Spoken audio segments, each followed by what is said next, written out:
جایا کرتے تھے، اور کبھی پنگراں کی مسجد میں، قاری صاحب کو بھی یاد ہوگا، یہاں مجالس میں آیا کرتے تھے، اور یہ مجالس بڑی نورانی مجالس تھیں۔ کس کی تھیں؟ سب کو یاد ہے، حضرت مولانا پیر سید منیر شاہ صاحب نور اللہ مرقدہ کی ان نورانی زیارتوں سے ہم مستفید ہوتے تھے۔ میں عرض کرتا ہوں یہ زرخیز زمین ہے اور زرخیز لوگ ہیں۔ اب اگر ہمیں اللہ والوں سے اسی نسبت کے ساتھ انشاءاللہ العزیز مظفر آباد کا سفر کریں گے، پرانی یادیں تازہ ہوں گی۔ رب ذوالجلال ہمیں ساری زندگی بزرگوں کا لڑ پکڑنے، دامن تھامنے کی توفیق نصیب فرمائے، اللہ والوں سے کسب فیض کی توفیق نصیب فرمائے۔ قرآن مجید فرقان حمید کی 6236 آیات ہیں، 6236 آیات والے اور 114 صورتوں والے، 30 پاروں والے، اور قرآن مجید کی 114 صورتوں پر مشتمل، جن میں سے 87 مکی اور 27 مدنی صورتوں کے اختتام میں، آغاز میں سورہ اقرا ہے۔ اقرا کی 5 آیات اس غار حرا میں نازل ہوئیں، جو پیارے نبی علیہ السلام کے نبی بننے کی پہلی آیات بنتی ہیں۔ آغاز ہوتا ہے، پھر اس کے بعد 23 سالوں میں عرض کروں، یہ 23 سال ہم کہہ دیتے ہیں، ورنہ حقیقت میں اگر پورا فگر آپ پوچھنا چاہیں گے تو 23 کسر کو کم کر کے، کسر کو مٹا کر ہم اس کو 23 سال کہہ دیتے ہیں، 23 سال نبوت کے، ورنہ پوری وحی کا عرصہ اگر دیکھا جائے تو وحی آسمانوں سے زمین پہ ہمارے آقا علیہ السلام کے سینہ اطہر پہ نازل ہوئی ہے تو کتنا عرصہ؟ 22 سال 9 ماہ 22 دن یہ عرصہ بنتا ہے، جس میں پیارے آقا علیہ السلام کے سینہ اطہر پہ قرآن مجید کی یہ وحی آتی رہی۔ پہلی سورت سورہ اقرا ہے، جس کی 5 آیتیں غار حرا میں نازل ہوئی ہیں۔ آخری آیت کون سی ہے؟ تشریح کے اعتبار سے ایک آیت آخری کہی جاتی ہے، اور بالکل جو اختتامی آیت ہے وہ کوئی اور ہے۔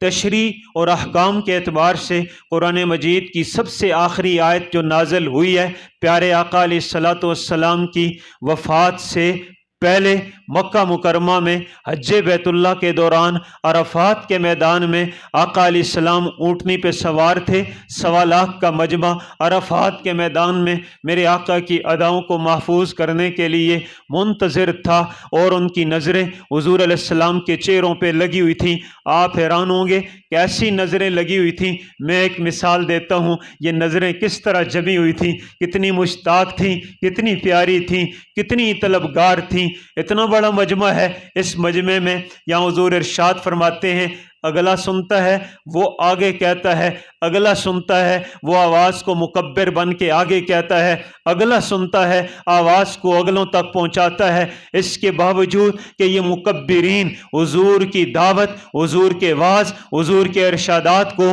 1.25 لاکھ کے مجمع میں پھیلا رہے ہیں، پھر میرے آقا فرماتے ہیں، نبی علیہ السلام یوں جس طرح دعا کے لیے ہاتھ اٹھاتے ہیں، دعا کرتے کرتے اچانک میرے آقا علیہ السلام کی ہنسی چھوٹتی ہے، اچانک میرے آقا کی ہنسی چھوٹتی ہے، اور حضور ہنستے ہیں، مسکراتے ہیں۔ صحابی نے پوچھا، یا رسول اللہ، بات چل رہی تھی احکام کی، بیچ میں یہ مسکرانا کیسے آیا، بیچ میں اچانک ہنسی کیسے آئی؟ فرمایا یہ راز کی باتیں ہوتی ہیں جو ہر ایک کو پتہ نہیں چلتی، تم نے پوچھ لیا ہے، اب تمہیں بتاتا ہوں، ایک راز تھا لیکن تم نے پوچھ لیا۔ میں ہنسا کیوں؟ جو ہنسنے کی جگہ نہیں تھی میں ہنس پڑا ہوں، میں مسکرایا ہوں۔ فرمایا کہ شیطان اور ابلیس دیکھ رہا تھا، میں مانگ رہا تھا، یہاں یہ بات پتہ چلی، مانگنا میرے آقا کا کام ہے، دینا صرف اور صرف رب ذوالجلال کا کام ہے، دینا رب کا کام ہے۔ پتہ چلا میرے آقا دینے والے نہیں ہیں۔ عموماً ہم نعتوں میں تعدی کر جاتے ہیں، زیادتی کر جاتے ہیں کہ خزانے سارے تیرے نے، جنوں چاویں انہوں بخشیں، خزانے سارے تیرے نے۔ ہمارے علماء دیوبند کے اکابر کے طرز کے بالکل خلاف ہے، عقائد دیوبند کے بالکل خلاف ہے. بہت ساری باتیں ہمارے وعظوں میں، بہت ساری باتیں ہمارے جذباتی بیانات میں، بہت ساری باتیں ہماری جذباتی نعتوں میں اکابر دیوبند کے عقائد کے خلاف ہیں، جن پر انہوں نے جانیں لگائی ہیں، جن پر انہوں نے زندگیاں لگائی ہیں. آج بے خبری میں اور مجمع کی چاہت کی وجہ سے ہم ان عقائد کو روند رہے ہیں، ہم ان عقائد کو روند رہے ہیں اور ان عقائد کو ہم ختم کر رہے ہیں. یہ بات غلط ہے. جنوں چاہیں انہوں بخشیں. ہاں یہ ہو سکتا ہے کہ آپ ہاتھ اٹھائیں گے، ہم بخشنے میں دیر نہیں کریں گے، پر ہاتھ اٹھانے پڑیں گے، ہاتھ اٹھانے پڑیں گے. حضور فرماتے ہیں میں نے ہاتھ اٹھائے ہیں، میں مانگ رہا تھا میرا اللہ میری ساری امت کو بخش دے. اللہ نے شرطیں لگائی ہیں، شرطیں لگائی ہیں.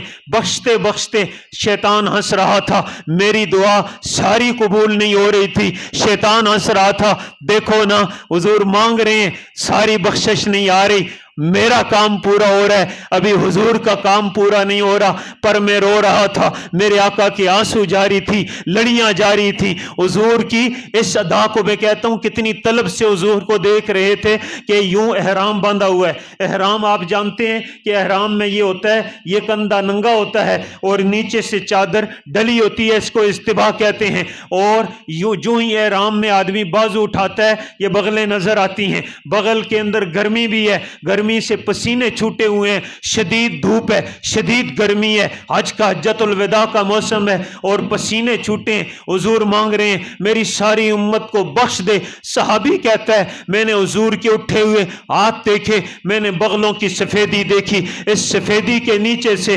پسینے دیکھے، میں نے پسینے کے قطرے دیکھے. ایک ایک ادا کو صحابی نقل کر کے امت تک پہنچا ہی نہیں رہا. قیامت تک کا محدث اس کو پڑھ بھی رہا ہے، امتی سن کے خوش بھی ہو رہا ہے. حضور کا انداز کیا تھا مانگنے کا؟ اب وہ پوری بات سنیے. حضور مانگ رہے ہیں اور صحابی کہتا ہے شیطان کے اس پر ہمیں نہیں پتا چلا. حضور مسکرائے، حضور نے پوچھا، حضور سے پوچھا تو حضور نے کہا راز کی بات ہے، اب سن لو. میں مانگ رہا تھا، جب میری الہا بڑھ گئی، میری زاری بڑھ گئی، میری طلب بڑھ گئی، میرا مانگنا انتہا کو پہنچا، تو رب ذوالجلال نے آخری شرط لگا دی. بڑی پیاری شرط ہے. آخری شرط لگا کے بخشش کا اعلان کر دیا.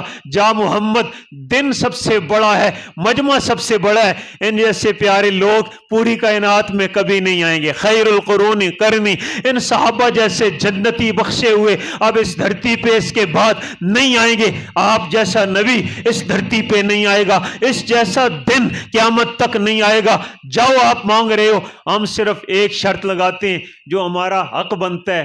میرا کھانے والا، میرا پہننے والا، میری ہوا سے سانس لینے والا، میری زندگی دی ہوئی پانے والا اور میری نعمتیں کھانے والا، صرف اور صرف جو میری توحید کا قائل ہوگا نا، توحید کا، شرک پر نہیں مرے گا، موحد ہو کے مرے گا اور توحید کا کلمہ پڑھ کے مرے گا.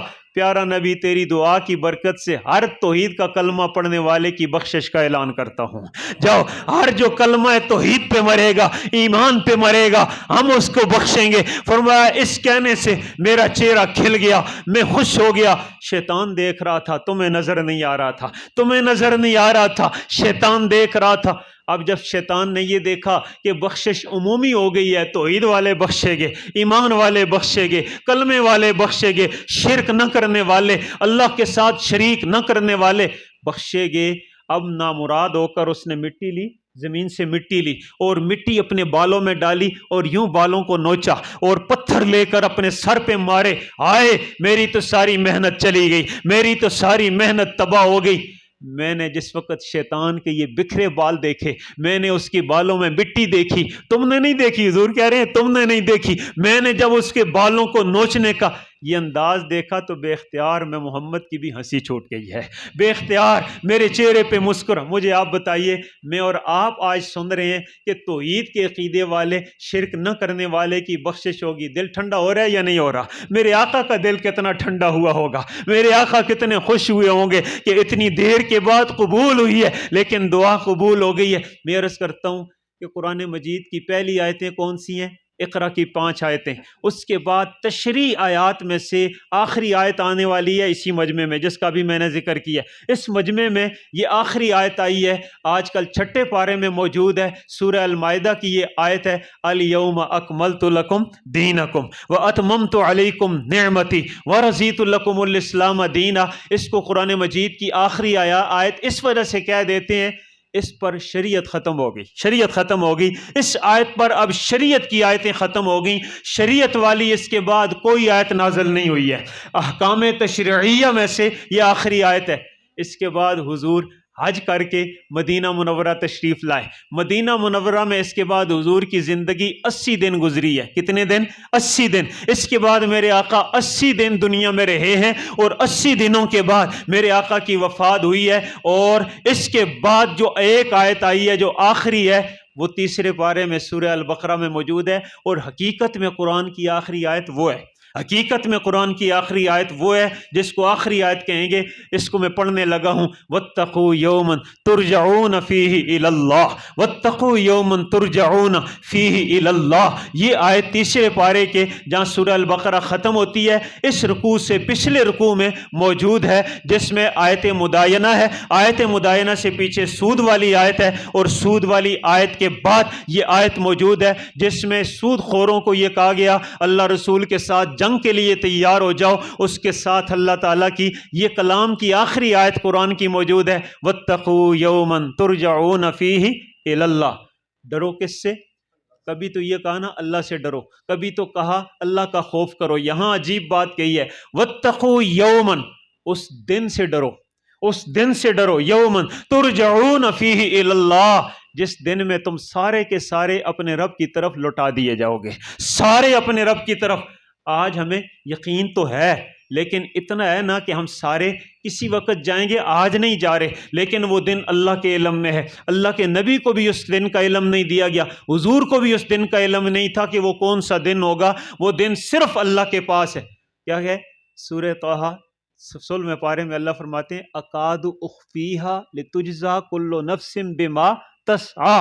ہمارے استاد حضرت مولانا قاضی عصمت اللہ صاحب اور ہمارے استاد امام اہل سنت حضرت مولانا شیخ سرفراز خان صفدر فرمایا کرتے تھے، اس آیت کا مطلب یہ ہے، اکاد اخفیہا لتجزا کل نفس، میں اللہ اس قیامت کے علم کو اپنے آپ سے بھی چھپاتا، لیکن مجھ سے کوئی شے چھپ سکتی نہیں ہے، اس لیے اپنے علاوہ ہر ایک سے چھپا دیا ہے، اپنے علاوہ ہر ایک سے اکاد اخفیہ من نفسہا نکالا کرتے تھے، یہاں مخذوف کلام نکالتے تھے، اکاد اخفیہ من نفسی، میں اپنے آپ سے چھپاتا، لیکن مجھ سے کوئی شے چھپ سکتی، اللہ سے کوئی شے چھپ سکتی نہیں ہے، لہٰذا جب مجھ سے نہیں چھپ سکتی تو میں اپنے نبی سے بھی چھپاؤں گا، انبیاء سے بھی چھپاؤں گا، اولیاء اور صحابہ سے بھی چھپاؤں گا۔ چھپی ہوئی ہے، وہ دن کون سا ہے؟ قیامت کا دن ہے۔ اس دن کی تیاری اور اس دن سے ڈر جاؤ، اللہ تعالیٰ ہمیں اس دن کا خوف نصیب فرما دے۔ اچھا، اس دن کا خوف جس کو مل گیا، خدا کی قسم کھا کے کہتا ہوں، پگیاڑ ہم کہا کرتے تھے نا، پگیاڑ کہتے تھے، ریچھ ہوتا ہے، کتا ہوتا ہے الکایا، شیر ہوتا ہے، چیتا ہوتا ہے، دنیا جان کے سب سے زہریلے سانپ، زہریلے بچھو، زہریلے جانور، اژدہے، دنیا کے ہر ظالم کا خوف نکل جائے گا اگر قیامت کا اور اللہ کا خوف دل میں آ جائے گا۔ اللہ تعالیٰ میں اپنی ذات کا خوف نصیب فرما دے۔ قرآن مجید یہ ہے نزولی ترتیب۔ ایک ہے قرآن مجید کی صحیفے کی ترتیب۔ صحیفے کی ترتیب میں آخری 6 آیتیں، پہلی ہے سورہ الکافرون، دوسری ہے سورۃ النصر، تیسری ہے سورۃ اللہب، چوتھی ہے سورہ اخلاص، پانچویں ہے سورہ فلق، اور چھٹی اور آخری ہے سورۃ الناس۔ میں اسی جگہ پر بیٹھ کر تقریباً 1.5 گھنٹہ پچھلے سال مکمل صورتوں کا درس دیا تھا، آج مکمل کا موقع نہیں ہے۔ میں اختصار کے ساتھ یہ کہتا ہوں، سورہ الکافرون کے اندر مرکزی مضمون کیا ہے؟ رب ذوالجلال ارشاد فرماتے ہیں، کافر لوگوں نے حضور کو آفر یہ کی کہ چلو یہ کرتے ہیں، پہلے تو یہ کہا کہ آپ دعوت چھوڑ دیں، حضور نے دعوت نہ چھوڑی، پھر انہوں نے یہ کہا کہ چلو یہ کرتے ہیں، آدھا آپ کا مان لیتے ہیں، آدھی آپ ہماری مان لیں، آدھی آپ ہماری مان لیں، آدھا ہم آپ کا مان لیتے ہیں۔ اب میں آپ سے پوچھتا ہوں، ایک آدمی کہتا ہے ادھر دودھ ہے، ادھر پیشاب ہے۔ اس دن ہمارے بزرگ تشریف لائے، بڑے عجیب جملہ کہا، ہمارے طفیل صاحب کے یہاں عجیب جملہ کہا کہ اللہ تعالیٰ نے گائے سے یہ کہہ دیا کہ دودھ تو مسلمانوں کو پلاؤ، پیشاب ہندوؤں کو پلاؤ، دودھ مسلمانوں کو پلاؤ اور پیشاب کس کو پلاؤ؟ مسلمان کا نصیب ہے یہ دودھ پی رہا ہے، پیشاب کو ناپاک سمجھتا ہے، اور وہ کیا کہتا ہے؟ وہ کہتا ہے میرے نزدیک دودھ اتنا پاک نہیں ہے جتنا اس کا موتر اور پیشاب پاک ہے نا، جتنا اس کا۔ بلکہ یہ پچھلے دن کورونا کے دن تھے، آپ نے دیکھا ہوگا انڈیا کا ایک بڑا فلاسفر اور ڈاکٹر کہہ رہا ہے کہ میں حکومت سے یہ کہتا ہوں، انڈیا کی حکومت سے کہتا ہے، مودی سے میں کہتا ہوں کہ اس وقت کورونا سے اور موذی مرضوں سے پوری دنیا کو اگر شفا ملے گی تو ہماری جو ماں ہے نا گائے، ہماری جو یہ خدا ہے، اس گائے کے پیشاب سے، لہذا یہ کرو، یہ پیشاب شیشیوں میں بند کر پوری دنیا کو ایکسپورٹ کرو، پوری دنیا کو ایکسپورٹ کرو اور پوری دنیا تک پہنچاؤ، یہ پیشاب پئیں تو تاکہ شفا ملے۔ تو ہم تو یہ کہتے ہیں خدا کی قسم زمزم پئیں تو شفا ملتی ہے، زمزم پئیں تو شفا ملتی ہے، لیکن وہ ہندو تو اللہ تعالیٰ نے نصیب اپنا اپنا، ہمیں گائے کا دودھ پینے کا نصیب دیا ہے، ان کو پیشاب پینے کا نصیب دیا ہے۔ تو میں عرض یہ کرتا ہوں کہ جو ہے وہ ادھر گائے کا پیشاب ہے، ادھر گائے کا دودھ ہے، ہندو یہ چاہتا ہے کہ چلو سارا پیشاب بھی نہ پیو اور سارا دودھ بھی نہیں، آدھا دودھ کر لو اور آدھا پیشاب کر لو، مکس کر لو، وہ یہ چاہتا ہے۔ گویا کہ میں نے آپ کو اسی طریقے سے سمجھا دیا جو مشرکین نے حضور سے کہا۔ مشرکین نے یہ کہا کہ تم خدا کو بھی پکارو، لات اور منات کو بھی پکارو، تو اس کا مطلب کیا ہوا؟ یہی ہے نا کہ ایک دن زور کے وقت خدا کا سجدہ کرو اور عصر کے وقت آ کر ہمارے حبل کا سجدہ کر دیا کرو، تو چلو ہم دونوں ایک ہو جائیں گے، ہم ایک ہو جائیں گے، ہم ایک ہوتے ہیں۔ آدھا ایک دن ہم تمہارے خدا کی پوجا کریں اور ایک دن یہ کرو کہ تم ہمارے خداؤں کی پوجا کرو، تاکہ مکس ہو جائیں اور اتحاد ہو جائے۔ تو یہ اس کا اسی مثال یہی ہے نا کہ ہم تمہارے ساتھ چلو گائے کا دودھ بھی پیتے ہیں، تم ہمارے ساتھ گائے کا پیشاب بھی پی لو۔ میں آپ سے پوچھتا ہوں اس کے لیے ہم تیار ہو جائیں گے؟ تیار ہو جائیں گے؟ خدا کی قسم کوئی ہم سے دودھ چھڑوانا چاہے گا تو ہم دودھ چھوڑنے کے لیے تیار نہیں ہے، لیکن پیشاب کو سونگھنے کے لیے بھی تیار۔ اور ہم قریب سے گزرتے ہیں، خدا کی قسم ناک کے اوپر کپڑا رکھ، یہی ہوتا ہے یا نہیں ہوتا؟ ناک کے اوپر کپڑا رکھ کے گزرتے ہیں، اور وہ تو جو ہے اس کو تو متبرک سمجھتے ہیں۔ میں کہتا ہوں میں اور آپ خدا کی قسم گائے کے پیشاب سے اتنی نفرت نہیں کرتے جتنا اللہ کے نبی نے شرک اور کفر سے نفرت دکھائی ہے۔ یہی بات ہے یا نہیں ہے؟ اور مشرک یہ چاہتا ہے شرک کو توحید کے ساتھ مکس کر لو، اتحاد کر لو، اتفاق کر لو۔ میں کہتا ہوں یہ ایسے ہی ہے جس طرح وہ کہتا ہے کہ آدھا پیشاب کر لو اور آدھا جو ہے وہ دودھ، یہ مکس کر کے چلو کبھی دودھ بھی پی لیا کرو، کبھی ہماری طرح پیشاب بھی پی لیا کرو۔ ہم کہتے ہیں پیشاب تمہیں مبارک ہو، ہم تو اس کا قطرہ بھی سونگھنے کے لیے تیار۔ اب اگلی بات کہتا ہوں ذرا، اگلی بات اس سے اور عجیب ہے۔ وہ کیا؟ ایک قطرہ پیشاب کا صرف بالٹی دودھ میں پڑا ہے، دودھ پی لیں گے؟ ہمیں پتہ چل گیا، نہ پتہ چلے تو نہ پتہ الگ مسئلہ ہے، مسئلہ ہی نہیں، لیکن پتہ چل گیا ہے کہ بالٹی دودھ کی تھی، تار نکالی ہے، بھری ہوئی ہے، اور بھینس نے دم مارا ہے اور چھینٹے پڑے ہیں پیشاب کے بالٹی میں۔ کیا کریں گے؟ بلیوں اور کتوں کے آگے ڈال دیں گے، لیکن کوئی بیچنے کے لیے بھی روادار یہ بھی نہیں ہوگا کہ چلو بیچ تو خیر ہے، لوگوں کو نہیں پتا۔ مسلمان ہوگا تو ایسا کام نہیں کرے گا، صحیح مومن ہوگا تو ایسا کام نہیں کرے گا۔ اس کا مطلب کیا ہوا؟ مطلب یہ ہوا کہ دودھ جو ہوتا ہے وہ خالص ہی اچھا لگتا ہے، اس میں ایک قطرے کی آمیزش بھی قبول۔ بالکل اسی طرح توحید، عبادت، نماز، ریاضت ساری کی ساری خالص ہی اچھی لگتی ہے۔ یہ نہیں ہے کہ پورا ہفتہ تو پورے دین پہ عمل کریں، خیر ہے ان بتیوں کے اس ایک عمل میں شریک ہو جائیں، خیر ہے کوئی مسئلہ نہیں ہے۔ اسلام کہتا ہے نا نا نا نا، ایک قطرہ پیشاب کا دودھ میں تم گوارا نہیں کرتے، ہم بھی ایک بدعت کو اسلام میں آنا گوارا کرتے نہیں ہے، ایک ذرا بھی شرک کا اسلام میں آنا گوارا کرتے نہیں ہے، ایک کفر یا جملے کا بھی یہاں آنا گوارا کرتے۔ چلو جی اور کچھ بھی نہیں ہے، اور کچھ بھی نہیں ہے تو چلو خیر ہے، یا اللہ مدد کہتے کہتے کبھی تو یا علی مدد کہہ دیا کرو، کبھی تو ایک دفعہ یا علی مدد کہہ دیں گے، کبھی تو فلاں مدد کہہ دیا کرو، کہہ دیں گے۔ جب ہم نے یہ طے کیا ہے کہ مددگار کون ہے؟ صرف اللہ ہے، اللہ کے علاوہ سارے اولیاء سر کے تاج، سارے انبیاء سر کے تاج ہیں، لیکن مشکل کشا نہیں ہے، حاجت روا نہیں ہے، بگڑی بنانے والے نہیں ہے۔ اس بنیادی کنسپٹ کو بیان کیا گیا ہے کہ سورت میں، سورۃ الکافرون میں کیا کہا؟ قل یا ایھا الکافرون لا اعبد ما تعبدون ولا انتم عابدون ما اعبد ولا انا عابد ما عبدتم ولا انتم عابدون ما اعبد لکم دینکم ولی دین۔ میں کہوں اللہ تعالیٰ نے یہ کہا کہ تم ہمارے معبودوں کو نہیں مانتے، ہم تمہارے معبود کے ایک قطرے اور ایک ذرے کو بھی ماننے کے لیے تیار نہیں ہیں، اگر تم مان بھی لو ہم مانتے ہیں تو ہمارا سارا ایمان جاتا ہے۔ بالکل اسی طرح ہمارے بزرگ کہتے ہیں، اب یہ اصطلاحی لفظ بولتا ہوں، اسلام میں داخل ہونے کے لیے سارے عقائد اسلام کو ماننا ضروری ہے، نکلنے کے لیے سب کا انکار ضروری نہیں ہے، ایک کے انکار سے انسان کیا ہو جاتا ہے؟ نکل جاتا ہے۔ ایک کے انکار سے اسلام، جس طرح میں نے کہا نا کہ ایک قطرہ پیشاب کا آیا تو ساری بالٹی ضائع ہو گئی ہے، ایک عقیدہ نکلا اسلام کا تو سارا اسلام گیا، سارا ایمان گیا۔ یہ ہے سورہ الکافرون۔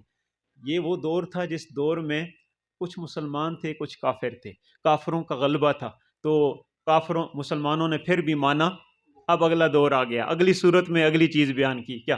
اذا جاء نصر اللہ والفتح ورأیت الناس۔ حضور کی وفات سے یہ کوئی 2 مہینے 3-2.5 مہینے پہلے کی بات ہے کہ نبی علیہ الصلوۃ والسلام نے، یہ وہ وفود والا سال ہے اور اسلام میں جوک در جوک لوگ داخل ہو رہے ہیں، حجۃ الوداع ہو چکا ہے، فتح مکہ ہو چکا ہے، اور اس کے بعد اسلام اب جزیرۃ العرب کا واحد دین بن چکا ہے، اور دنیا کے کفر کے ممالک وہ آ کر وفود کی صورت میں حضور کے ہاتھ پہ کلمہ پڑھ رہے ہیں، ایک بھی، دوسرا بھی، تیسرا بھی۔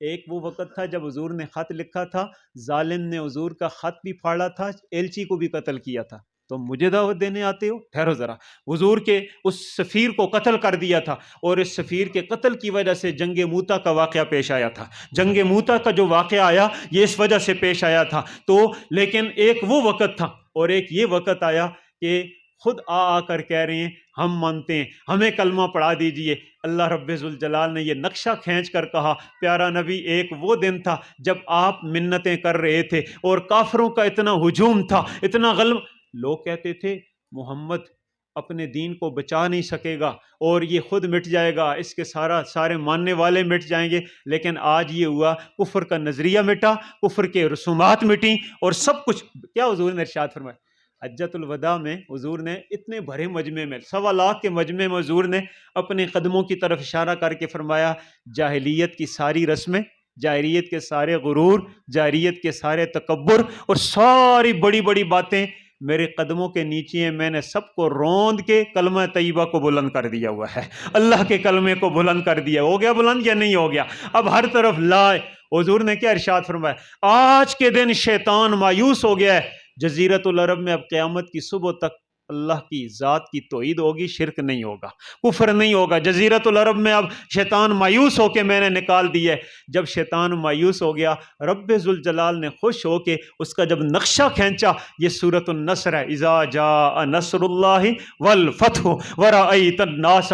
پیارا نبی، میں نے اس دن یہ کنڈے میں درس تھا تو عجیب سی ایک مثال میرے ذہن میں آئی، اسی طرح مسجد کا حال تھا۔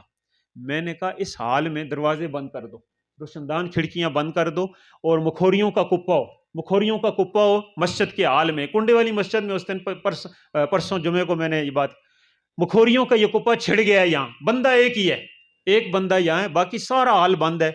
آپ مجھے بتائیں وہ مکھوریاں اس کو زندہ رہنے دیں گی؟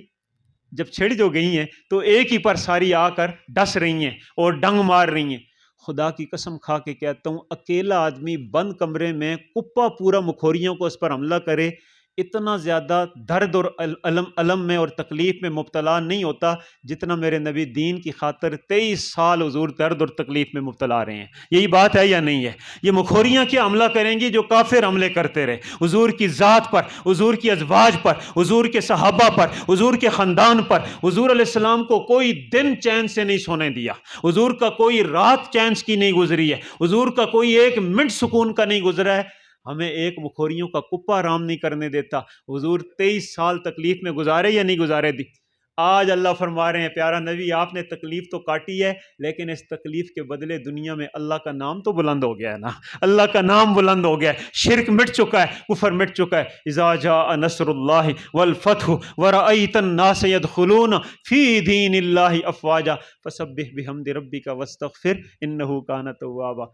اب اس آخری جملے کا مطلب یہ ہے، چونکہ دین غالب ہو گئے، نبی کا مقصد دین کو غالب کرنا ہوتا ہے، اب آپ بھی آخرت کی تیاری کریں، اب آپ کو دنیا میں نہیں چھوڑا جائے گا، ہم اپنے پاس بلا لیں گے، ہم اپنے پاس بلائیں گے، اور اپنے پاس بلانے کا طریقہ یہی ہے، آپ موت کی یاد کریں، استغفار کریں، خدا کی طرف رجوع کریں، اس کی میں نے یہاں کہہ دیتا ہوں، پچھلی دفعہ یہ یاد آ گیا، میں نے یہ بات کہی تھی یہیں پر، آج پھر کہہ دیتا ہوں.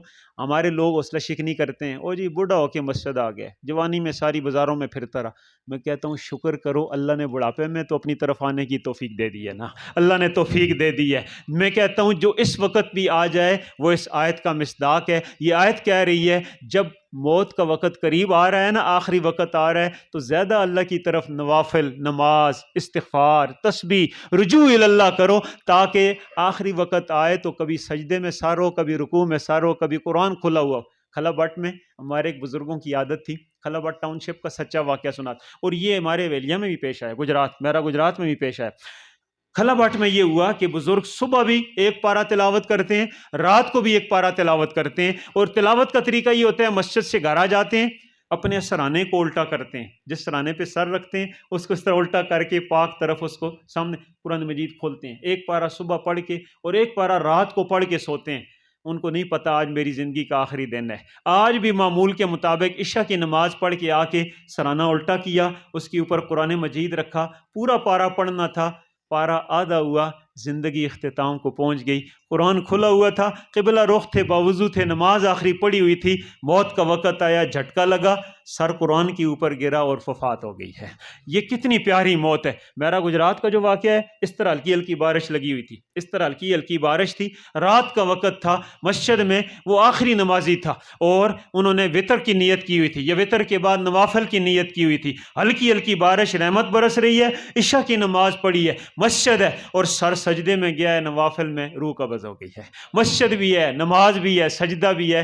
تو انشاءاللہ ارادہ کرتے ہیں اب بھی اللہ رجوع کی توفیق دے دے تو اللہ کی طرف لوٹیں گے انشاءاللہ. اچھا، لوٹنے کا ایک طریقہ مولانا عبدالوہی صاحب بھی ارشاد فرما رہے تھے. میں عرض کرتا ہوں ہماری یہ پھاٹک والی مسجد الحمدللہ مکمل ہو گئی ہے. اس دفعہ جو جمعہ ہوگا، اس دفعہ کا جمعہ ہمارا تکمیلی جمعہ ہے انشاءاللہ. پھاٹک والی مسجد میں، وہ جو چمبا پھاٹک میں ریل کی پٹڑی کے ساتھ ہے. کشکی والی مسجد کا کچھ کام رہتا ہے. یہ تازہ ترین 2 مسجدیں ہیں. یہ ہمارے سارے، ان سے پوچھ لیں، یہ سارے آپ کے ہمارے گرائی لوگ ہیں، ہمارے بھائی لوگ ہیں. یہ سارے یہ کہتے ہیں کہ اللہ کی قسم ہمارا گاؤں سارے نے تعاون کیا، لیکن اس تعاون کے پیچھے جو بزرگوں کی، مظفر آباد والے مفتی صاحب کی دعا تھی نا، اس دعا نے جو کام کیا ہے وہ کسی اور چیز نے نہیں کیا ہے. بس ہاتھ اٹھاتے ہیں، رب ذوالجلال رستے سیدھے کر دیتے ہیں. تو پھر میں کہوں گا پنجگرام والے ساتھی ہمارے، میں دل کے خلوص سے کہتا ہوں آج بھی جس بزرگ کے ساتھ ہماری نسبت، دلی مناسبت ہو، ان بزرگوں کے ہاتھ پہ ہاتھ رکھ کے بیعت کا تعلق قائم کر لیا جائے، اللہ نورانی برکتیں عطا فرما دیتے ہیں، دعاؤں میں قبولیت آ جاتی ہے، زندگی موت اچھی ہو جاتی ہے. اگلی صورت ہے سورۃ اللہب. یہ سورۃ اللہب آخری صورتوں میں سے نہیں ہے، ابتدائی صورتوں میں سے ہے. اور ابو لہب نے جس وقت حضور کو پتھر مارے تھے تو اس پر یہ مذمت میں یہ صورت نازل ہوئی تھی کہ ابو لہب یہ کہتا ہے اے محمد تیرے ہاتھ ٹوٹ جائیں کہ تو نے ہمیں اس لیے بلایا ہے، تیرے لیے ہلاکت ہو. اللہ فرماتے ہیں محمد کے ہاتھ تو نہیں ٹوٹیں گے، محمد کا نام تو قیامت کی صبح تک گونجتا رہے گا. لیے ہاتھ ٹوٹیں گے جن ہاتھوں نے کنکر مار کے محمد کی بےزتی کی ہے، محمد کی. میں ساتھیوں سے، کل ہماری ابتباد میں پریس کانفرنس تھی، میں نے ساتھیوں سے کہا، میں نے کہا خدا کی قسم اللہ بھی تعریفوں والا ہے، اللہ کی کتاب بھی تعریفوں والی ہے، اللہ کے نبی بھی اور اللہ کا دین بھی تعریفوں والا ہے. میں کہتا ہوں کوئی چاند کو تھوک چہرے پہ آتا ہے. چاند جس ذات کا بنایا ہوا ہے نا، اس ذات کے کلام کو کوئی پھاڑ کے پھینکے توہین ہو ہی نہیں سکتی ہے ہی کتاب تعریفوں والی ہے ہی ذات ہی تعریفوں والی ہے، نبی علیہ السلام کی ذات ہی تعریفوں والی ہے. اس لیے کوئی مٹانا چاہے گا، مٹانے والا مٹ جائے گا. نہ حضور کا نام مٹے گا، نہ کتاب اللہ مٹے گی، نہ بیت اللہ مٹے گا، اور نہ اللہ کا نام مٹے گا. سورۃ اللہب، سورہ ابی لہب کا یہ بنیادی مضمون ہے. اس کے بعد وہ صورت ہے جو صورت قرآن مجید کی سب سے محبوب صورت کہی جاتی ہے. ایک صحابی کو حضور نے پوچھا تو کیا عمل کرتا ہے؟ تو صحابی بڑے سادے، آگے سے انہوں نے کہا حضور میرے کون سے عمل ہیں، میرا کیا عمل ہے، ہاں میرا عمل تو مجھے کوئی یاد نہیں ہے، البتہ ایک بات کہتا ہوں، میں قرآن کی جو سورہ اخلاص ہے نا، اس سے بڑی محبت کرتا ہوں. اللہ، اور عمل تو کچھ بھی نہیں ہے، میں کوئی لمبی نمازیں نہیں پڑھتا، میں کوئی لمبی تلاوتیں، کچھ میرا کوئی اتنا عمل نہیں ہے. یا رسول اللہ اتنا مجھے اچھی طرح پتہ ہے کہ مجھے سورہ اخلاص سے کیا ہے، محبت ہے. سورہ اخلاص سے کیا ہے، مجھے آپ بتائیں سورہ اخلاص میں کیا بیان ہوا ہے کہ اللہ ایک ہے، اللہ بے نیاز ہے، اللہ کی کوئی اولاد نہیں ہے، اللہ تعالیٰ کا کوئی والدین نہیں ہے، وہ ذات اکیلی ہے، تن تنہا ہے اور اس کا کوئی ہمسر نہیں ہے۔ جب صحابی نے یہ کہا مجھے سورہ اخلاص سے محبت ہے، حضور نے فرمایا خوش ہو جاؤ، اس سورہ اخلاص سے محبت کی وجہ سے اللہ تیری بخشش فرما دے گا، اللہ تیری بخشش۔ ہمیں آج میں ڈیرہ اسماعیل خان کے ایک بزرگ تھے، وہ ان کا بیان تھا، انہوں نے کہا جی ایک آدمی میں دیکھتا رہتا تھا کہ اس کو کاروبار میں بڑی ترقی تھی، میں سوچتا تھا یہ کوئی کسی بزرگ سے بیعت نہیں ہے، کوئی اتنا مسئلہ نہیں، سمجھ نہیں آتی یہ پتہ نہیں یہ کیوں ہے، اس کا چہرہ نورانی ہے، نماز نہیں چھوٹتی، کوئی ناجائز کام نہیں کرتا، کاروبار میں کوئی آرام کی آمیزش نہیں ہے، کوئی بات ہے کہ جس وجہ سے اللہ اس کو دنیا بھی دی ہوئی ہے اور اپنے دین پر عمل کی توفیق بھی دی ہوئی ہے، کوئی بات ہے۔ میں ٹو میں لگ گیا، میں سوچتا کہ یہ تو دنیا دار سا آدمی ہے، اس کو اتنی زیادہ یہ اچھی زندگی اللہ نے کس طرح دی ہے۔ میں نے جب ٹو لگائی تو مجھے پتہ چلا اس بندے کا معمول تھا روزانہ 200 دفعہ سورہ اخلاص پڑھتا تھا، روزانہ 200 دفعہ سورہ اخلاص اس کا زندگی بھر کا معمول تھا، 200 دفعہ قل هو اللہ احد کی یہ صورت اس کا معمول تھی۔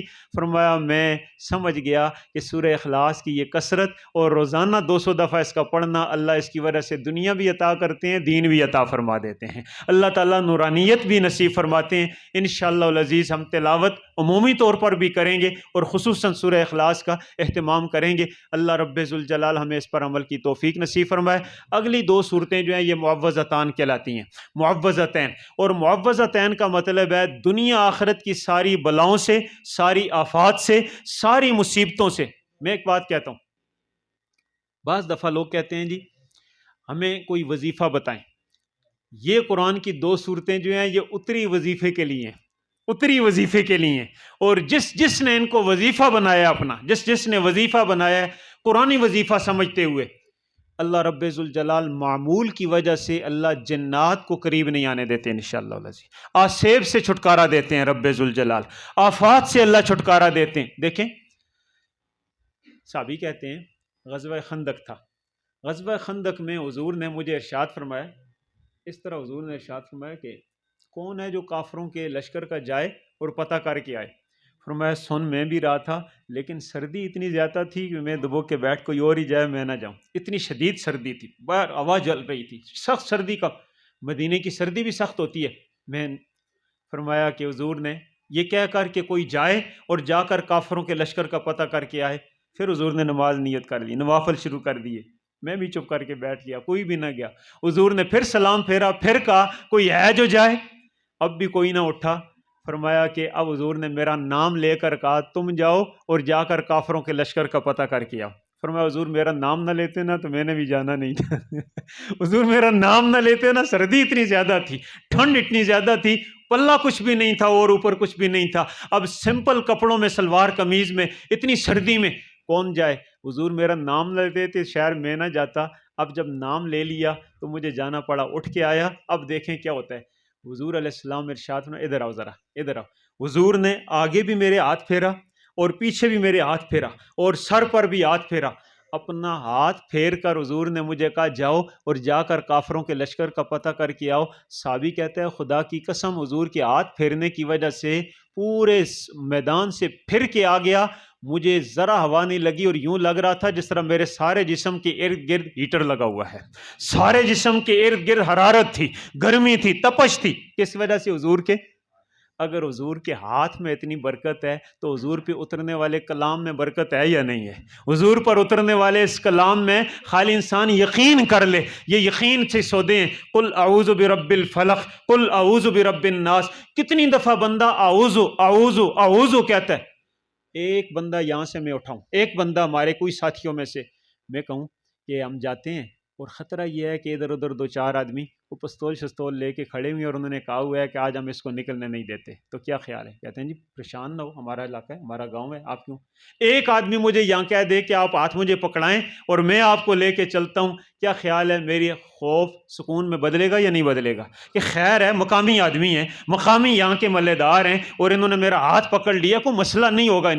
میں کہتا ہوں ایک بندے کا ہاتھ پکڑنے سے یقین آ جاتا ہے، قل اعوذ برب الفلق اور قل اعوذ برب الناس سے ہمارا ہاتھ اللہ کے ہاتھ میں آ جاتا ہے، اللہ ہمارا ہاتھ پکڑ لیتا ہے، ہم بول کر کہتے ہیں خدایا تو فلق کا بھی رب ہے، تو ناس کا بھی رب ہے، الہ الناس بھی ہے، ملک الناس بھی ہے، اتنی تعریفیں کر کے خدا سے کہتے ہیں خدایا اتنے خوف، اتنے پگیاڑ، اتنے اسیب، اتنے جنات، اتنا سارا کچھ، اللہ فرماتے ہیں بیغم ہو جاؤ، اپنا ہاتھ مجھے دے دو، تمہاری حفاظت میں خود کروں گا، تمہاری حفاظت میں خود کروں گا۔ قل اعوذ برب الفلق قل اعوذ برب الناس، جس پہ قرآن مجید کا اختتام ہے۔ اللہ رب ذوالجلال نے ہمیں بتایا صبح بھی پڑھ لو، شام کو بھی پڑھ لو، صبح شام اللہ کی حفاظت میں آ جاؤ گے۔ اللہ تعالی ہمیں حفاظت کا یہ خدائی نسخہ اختیار کرنے کی توفیق نصیب فرمائے۔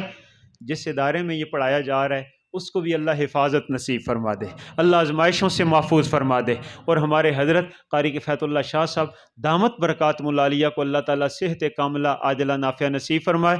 ان کے صاحبزادہ گرامی کی 7 تاریخ کو انشاءاللہ دستار بندی ہے، ہم کوشش کر رہے ہیں، مجھے بھی انہوں نے دعوت دی ہے، کوئی ترتیب جو بھی بنی تو اللہ تعالیٰ ان کے صاحبزادی کی اس تکمیل کو بھی مبارک فرما دے۔ یہ پھر کبھی موقع ملے نہ ملے، لیکن حضرت بڑے تھکے ہیں اپنی اولاد کے لیے، لوگوں کے بچوں کے ساتھ بھی، اور بڑی محنت کی ہے اپنی جان پہ کھیل کر۔ اللہ تعالیٰ ان کے سارے بیٹوں کو، اولاد کو قبول فرما لے، اور اللہ تعالیٰ ان کے خلوص سے پورے علاقے میں جو دینی فضائیں ہیں ان کے اندر برکتیں نصیب فرمائے۔ وآخر الدعوانا الحمد للہ۔